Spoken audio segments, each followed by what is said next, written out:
We are back, and so are the Kansas City Chiefs as training camp is in full steam ahead and the pads are on. But we're going to rewind a little bit because there has been some major news coming out of Kansas City Chiefs camp. It's been a while, so let's stay a while and let's cut the chit chat and let's have some fun. The 2025 season is full steam ahead as all NFL teams have reported to camp, but we're only interested in one of those. So let's zone in on our Kansas City Chiefs as the pads are officially on. But prior to that, last week, they had some major activity going on. So let's get right into that noise and let's start with their all-pro right guard as they have ironed out a long-term extension with Trey Smith, a 4-year contract worth up to $92 million, making him the richest right guard in league history. Now, I'm not going to iron out those details because you guys have seen that for now a week. I'm just going to give you my thoughts and opinion on how I feel with that moving forward. And my first thing is, love to have Trey Smith locked up.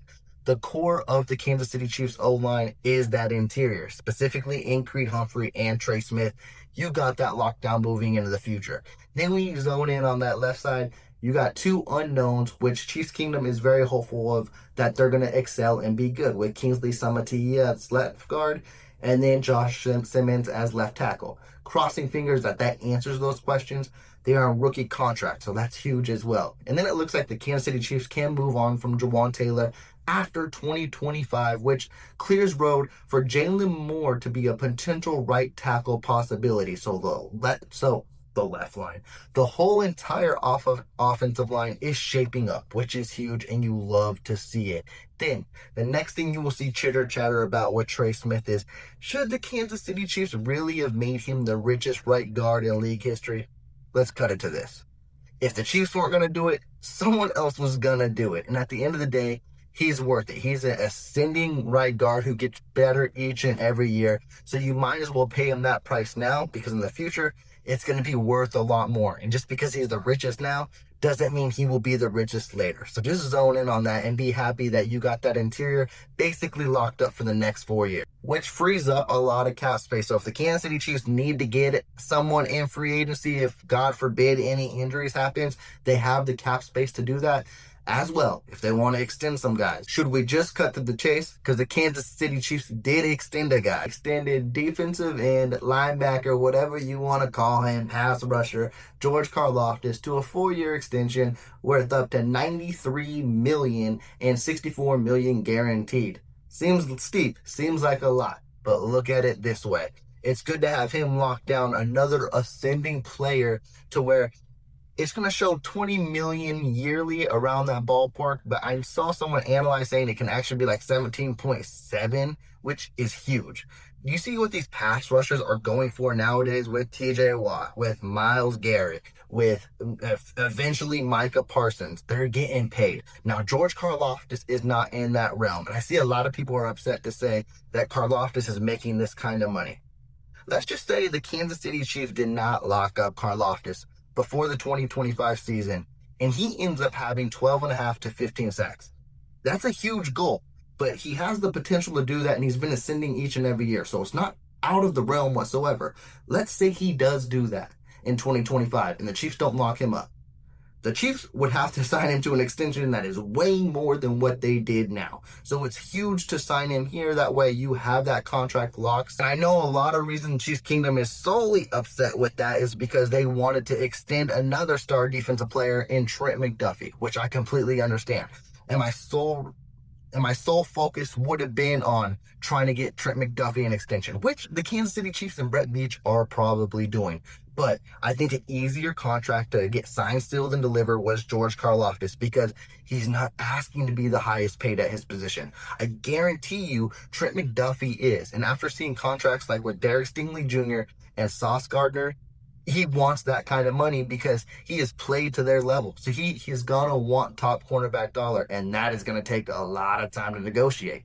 Are we done talking about extensions? Yeah, we are. It's always good to see Kansas City lock up key players, and hopefully there will be another one on the horizon with Trent McDuffie. But now we got to go to a kind of sour note, but also a resolution the Kansas City Chiefs and Chiefs Kingdom have been waiting for, as last week we have got, I don't want to say a verdict, but we have got an answer to what is going to move forward with the Rashee Rice. And again, this is something I'm not going to iron out the details because I know Chiefs Kingdom has been solely focused on it.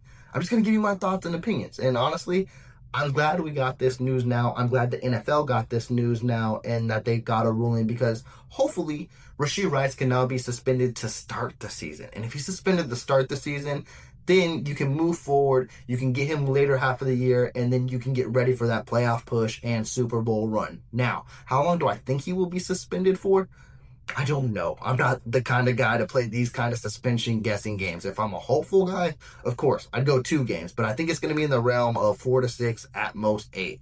I think you can miss 8 games at most, but if it's that sweet spot of 4 to 6, I think the Kansas City Chiefs would be good, because unfortunately, I think the toughest part of their schedule is early on, but if they can get some wins out of that, which I highly expect them to do, and then you get Rashee Rice, and then that offense is full steam ahead, it's going to be hard to stop this team. And he is looking phenomenal in training camp as well. And he's looking like that injury he had early last year is behind him. Now, if we could put this case behind him, that would be great. And then we can move on to 2025 and finally see the Kansas City Chiefs high-powered offense that we all anticipate. Now, as I mentioned to start off this video, yes, the training camp is officially started. The pads are on. So let's talk about some training camp darlings, some people who are catching your eyes and stealing the limelight.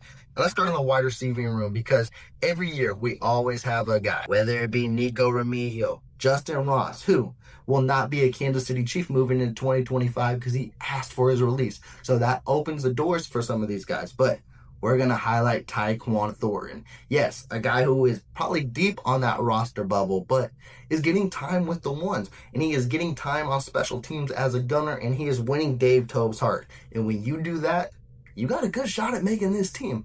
So it's going to be interesting to see what the Kansas City Chiefs do in the wide receiving room for, the 5th straight year, and how deep it's going to be. Is it going to be 6 wide receivers? Is it going to be 7 wide receivers? We don't know. Because another roster lock looks like it could be Nico Remigio, because Dave Tobe is in love with him. As he just mentioned yesterday, no one, and I mean no one, is as good as a returner on the team, and he's far ahead of everyone. So good luck trying to take that spot away from him. And I'm excited to see what he does in the return game, because he excelled last year, but I want to see him more on offense too, because I believe he can be that sneaky weapon that the Kansas City Chiefs are looking for. And we talked a lot about the offensive line, Trey Smith extension. We talked about Creed Humphrey, what Jawan Taylor can be in the future, but all eyes are on the 1st round pick and left tackle Josh Simmons.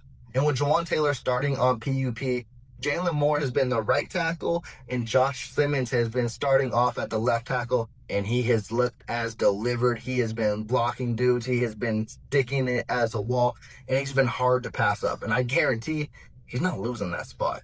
And no offense to Jalen Moore by any stretch of the imagination, but he's looking like the real deal. Now, yes, it's training camp. We got to see him in games.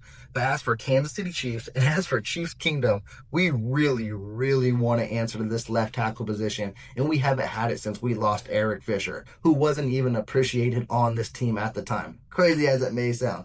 But with the struggles this O-line has had, with the struggle Mahomes has had trying to get the ball out, we need Josh Simmons to be the second coming of Willie Rolfe. Like, we really need it. And then the Kansas City Chiefs can be full steam ahead moving forward. And then I'm not going to stop with the Kansas City Chiefs 2025 draft picks, because it seems like Brett Veach yet again hit it out of the park. And we're going to go to the 2nd round with Omar Norman Lott, because it took a while for him to sign his contract, but that was every one of those 2nd round picks, but they've all got signed, sealed, and delivered. Now he's in camp, and he is impressing. And if you guys have been familiar with my channel, the number one thing that really, really irritated me with the Kansas City Chiefs defensive line is there was never no depth behind Chris Jones. And then last year, Deshaun Watson looked revived, rejuvenated, and had his best year of his career. Well, he earned his payday and signed with the Carolina Panthers. That opens up that hole again. So the Kansas City Chiefs addressed it in the 2nd round by drafting Omar Norman Lott, and he looks good. He looks really, really good. And hopefully he's a week 1 starter to where you pair him up with Chris Jones and he is a force. Because one thing, he may not have a lot of playing time in college, but he knew how to get after the quarterback. And if you pair him with Chris Jones, it makes the defensive line a whole lot better. And then you get newly re-signed George Karlaftis out there, Charles Omenihu, Mike Dana, Felix Anudike-Uzomah, Ashton Gelati, the list goes on. There's potential on this line. It's time for them to deliver, because they took a huge drop off in sack production from 2023. They need to get back to that in 2025 and make quarterbacks feel uncomfortable. And I feel like Omar Norm a lot can help Chris Jones out a lot to where he can get to the quarterback and the rest of the defensive line can do the same thing. But with that, Chiefs Kingdom, I'm back. It was good to get another video out for you. It's good to talk Kansas City Chiefs football. They have been busy. They have been active. It's only going to get more active as training camp is fully here. Day 1 of pads, day 5 of training camp. We're going in day 6 tomorrow. Excited to see what comes out of it, but please be sure to subscribe to the channel because I'm going to be here. We ain't going nowhere. So click that subscribe button. If you did like it, please hit that big thumbs up. I'm checking out. Y'all take care. Peace.